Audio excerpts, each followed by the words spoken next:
Yeah, it is a very curious thing, and also the other thing of it, and I really have got Terrence McKenna on the brain right now because I've been reading Food of the Gods. Fuck, man, Incredible book, huh? incredible stuff. The ideas behind it, so fascinating. Whoa, The big one is the mushroom, the stoned ape theory. Yeah. For the folks who haven't heard us, I think we've talked about this before, but Terrence McKenna's theory was that the reason why the human brain size doubled over a period of 2 million years, it's like one of the biggest mysteries in the entire fossil record.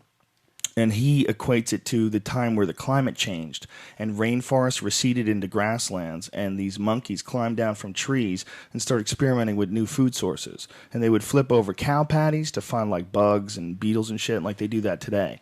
And when they saw mushrooms growing on the cow patties, certain groups of these monkeys started eating these mushrooms. And two things happened. One, it increased their visual acuity and made them be able to see much better. And then the other thing that happened is it made them horny. So here you have these better hunters because they can see things better. They can throw things and they're more accurate.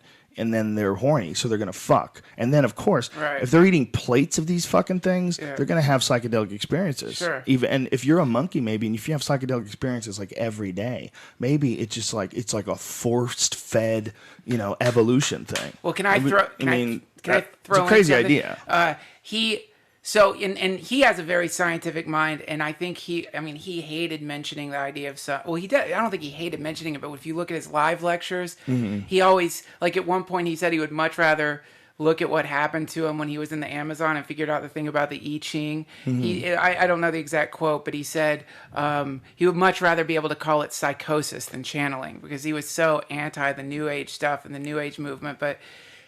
And we kind of talked about this the last time I was on here, and I don't think we ever answered it, which is the question is, when you're having a psychedelic experience, are you just seeing a hallucination, or are you tuning in with some higher vibratory, higher intelligence, some higher force?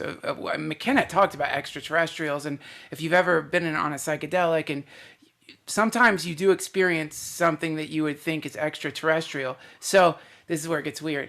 You know how people say aliens landed some ship and dabbled with the DNA of the apes, and that's what caused the super evolution? What if it wasn't dabbling with the DNA the aliens did?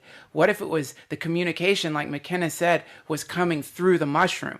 The way they were communicating with these apes that were eating them was like, oh, wait, hold on. We've got some potential here.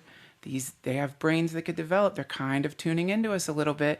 Let's start feeding them some information. It's like, imagine if some primitive species on some other planet found a transistor radio and they could kind of in some way understand the communication coming from it. They were still super primitive, but there's some way, maybe there was a video thing on it and you could show them how to make a fire, to hit flint together. You can make a fire. If you had the intention of speeding up their evolution, maybe it's the same thing, only it happened organically, Yeah.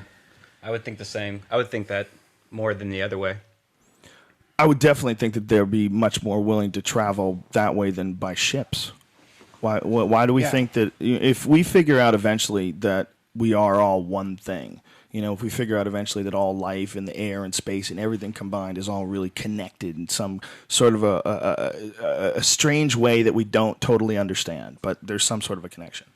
Well, then these little these spores, these spores are all they can go in a vacuum in space. Yeah. They can travel in extreme cold and extreme heat. They can absorb radiation and not get damaged. And they can travel from other planets. Like if a meteor hits, a chunk of this planet can get knocked off and that gets sent flying into space and it lands on another planet. And those spores all of a sudden that were in this rock get to give birth on this planet and just communicate with all the animals that are here. That's it. That's the idea. That's the idea. Yeah, that they're transmission devices of some higher intelligence, and they're not causing your.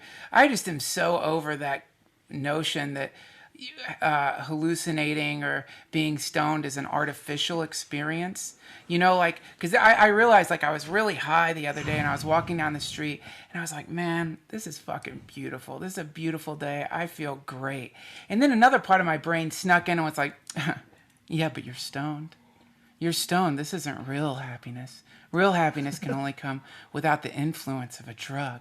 And that is such fucking conditioning. I realized, oh, that's conditioning. This is a valid, perfectly normal, good experience. Yes, yeah, absolutely. And why is it a good experience? I think one of the reasons is because your body is tuning in to this plant. I think marijuana, as does psilocybin, has a plant intelligence. And I think when you absorb it into your body, it gives you something different. It's not just you, because you are flat. All right, you're a receiver, and when you put things into your body, there are certain things that you put into your body that have a very extreme result. They bring about a very extreme condition. Mushrooms are one of them. Yeah. Marijuana is one of them. We have to assume that it's not just you're just tweaking your brain, you're just screwing with your chemicals. Maybe you're tuning into another frequency. Maybe allowing, eating these mushrooms, eating marijuana, all this different shit that you do, peyote. Maybe it allows you to just tune in to their frequency. Yeah, and maybe it's not just a real experience. Maybe it's a better, more advanced experience than whatever the normal non-stone state of being is.